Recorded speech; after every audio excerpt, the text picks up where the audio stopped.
Hello.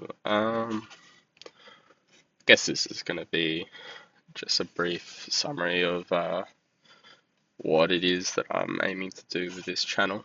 Um, it's not something I thought I would be doing 6 months ago, but here I am.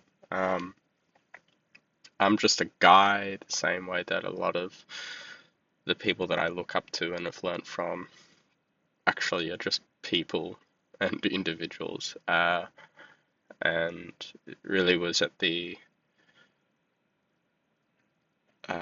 culmination of me sort of dipping my toes into short form content creation and then having direct encouragement from, in particular, recently a work colleague that's sort of leading me to want to go into maybe the YouTube space, just their comparison with somebody that I look up to, specifically H Bomber Guy, their thought that maybe I can do what he does somewhat well. I think specifically, though, I don't have the desire or the brain to be able to do scripting or, as of yet, 4 hour video essays, but I guess we'll see. This is the environment I guess I'm going to be recording in. I'm not going to talk about the specifics of where I am, but you can at least have a look at my desktop because it's something I'm quietly proud of and spent a little bit of work on. So I've got a bunch of different workspaces that you may see in other videos. Um, and yeah, in short, I think I have a really uh, good understanding of how my brain works now, um, how I learn, and uh, the ways in which I'm using that now as a 30-year-old to really, I guess, break down the world and the things that I think need to change about it. And there's been a little bit of a realization for me recently that uh, only good people are the ones to actually actively fight for the change that needs to happen in a system.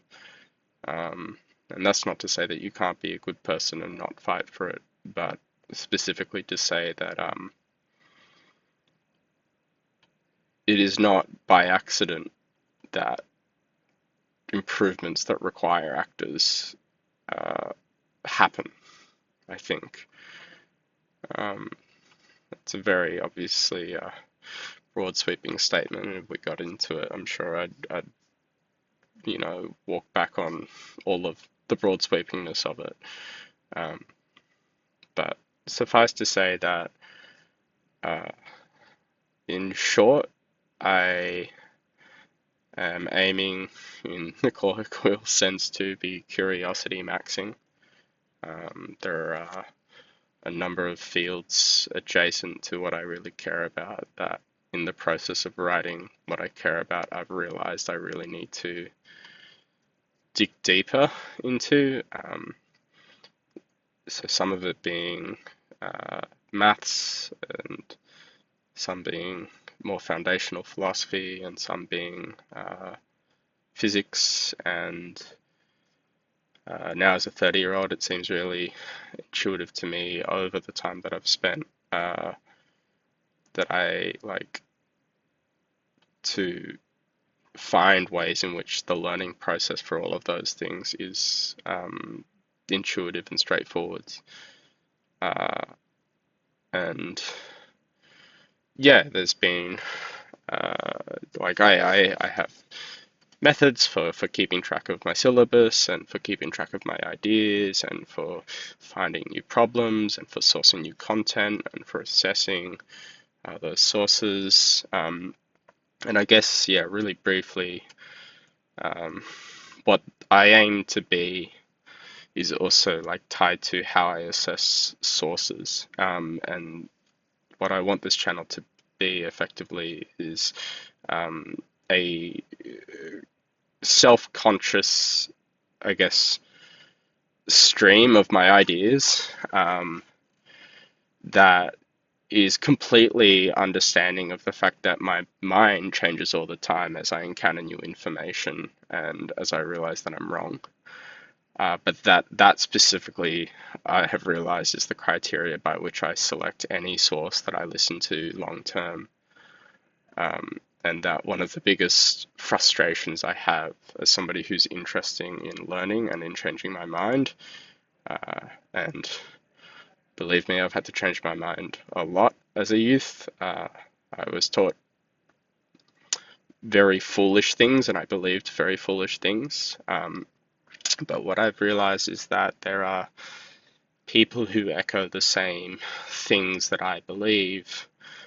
And in how they do so, I've realized the reason I dislike their content, the way they go about echoing it, is because they are still political ideology first, and then logic and reason second, even though logic and reason happens to align with what they say. And so, yeah, that's sort of why I feel compelled to start this channel, is that the kind of community I want to be in actually, I think, starts with me taking an active step to also be a part of its creation. And I'm sure that there are other spaces where this is already being done, and I hope to find them. But also, being passive in that is sort of the reason why those communities can die out, and it takes active participation, both to perpetuate their existence as well as to foster new spaces for them to exist. So, yeah, H Bomber Guy, I'm waiting for your next video, and you might clap back and say that I'm not a Patreon. You've already posted about when it's coming out, and the short answer is yes. Right now, I'm not, so I'm very sorry. But in the meantime, it shouldn't be up to Mr. H Bomber Guy to be producing the kind of content that I want to see when I feel somewhat equipped enough to now start producing that same content myself. And yeah, as a really brief final example, I guess, I was watching a cool Veritasium video, somewhat adjacent to this, amongst other things that I've encountered, where there is a unfortunate conflict of our literacy, whether it's numerical or scientific or whatever, and our political ideologies, in which we, unfortunately, as humans, including myself, and I've done this before, and I'm sure I'll continue to do it, fall into this trap where we use our literacy at times to further deepen the rationale behind our political ideologies rather than to challenge the framework upon which they stand and potentially risk changing our minds. But one of the specific markers that is untied to that relationship is scientific curiosity. And that, I think, is the specific thing that I find lacking in a lot of content that often agrees with me, is that the rigor that needs to be applied to facts is really difficult to do consistently when at times it doesn't perfectly align with what we feel the world should be. And yeah, I think the people that I I follow, that I watch, that I listen to, that I enjoy going back to listening to are the ones who do that more consistently and more readily. And so perhaps that means that there are a group of sources that have a higher degree of scientific curiosity amongst them.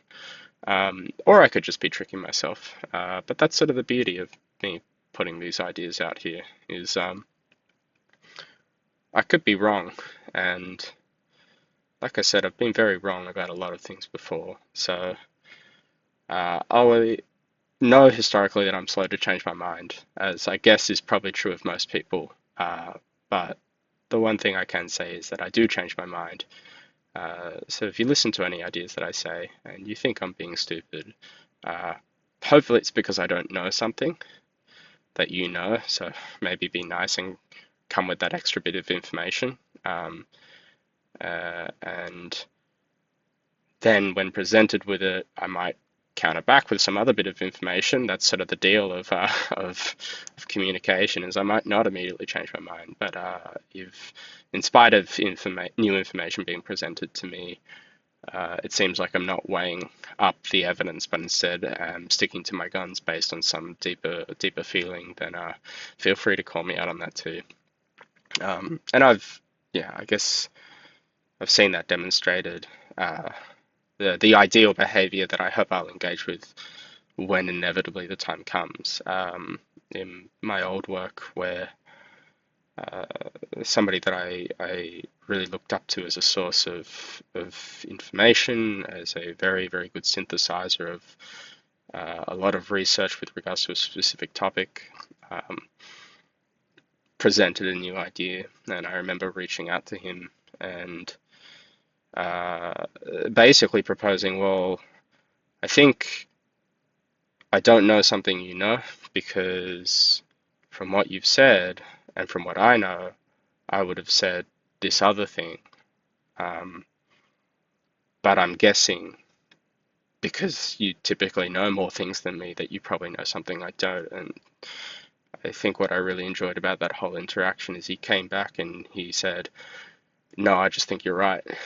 And it was a really nice little, I guess, confidence boost for me to realize that, like, I don't have to be an expert in the field to eventually accrue enough information to start recognizing patterns that maybe other experts haven't.